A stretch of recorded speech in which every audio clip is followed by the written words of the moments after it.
खर्चीले लड़के की कहानी। एक बार एक शहर में बहुत बड़ा व्यापारी रहता था। उसकी पत्नी एक एक्सीडेंट में चल बसी थी। उसका एक बेटा था, उसका नाम विवेक था। वह बहुत खर्चीला था। विवेक बिना मतलब के पैसे खर्चता रहता था। कारण विवेक के पिताजी उससे बहुत गुस्सा रहते थे। पिताजी एक दिन बीमारी की वजह से चल बसे। विवेक के पिताजी के जाने के बाद विवेक को सारी दौलत मिल गई। एक जुए में सारे पैसे हार गया। उसने अपने पिताजी के सारे पैसे गंवा दिए। जब उसके पास पैसे नहीं बचे तो वो घर के सामान बेच के जुआ खेलने लगा।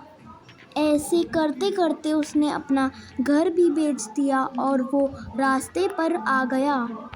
अब विवेक के पास खाना खाने के भी पैसे नहीं रहे।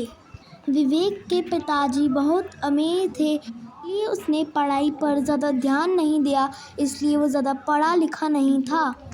अब विवेक के पास काम करने के अलावा कोई रास्ता नहीं था।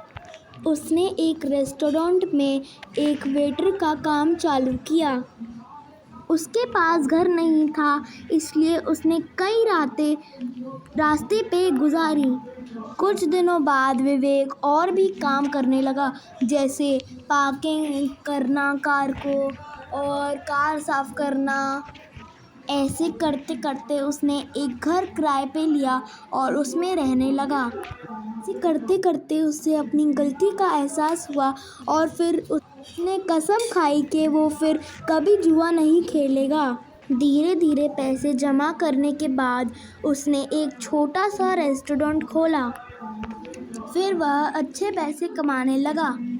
समय बाद उसने एक बड़ा सा रेस्टोरेंट खोला जिसमें बहुत सारे कस्टमर आने लगे। फिर उसने बहुत सारे पैसे जमा कर के उसने बहुत सारे और देशों में भी रेस्टोरेंट खोला। फिर वह एक बहुत बड़ा आदमी बन गया। मोरल ऑफ द स्टोरी, हमें जुआ नहीं खेलना चाहिए और सोच समझ के पैसे खर्च करने चाहिए। स्टोरी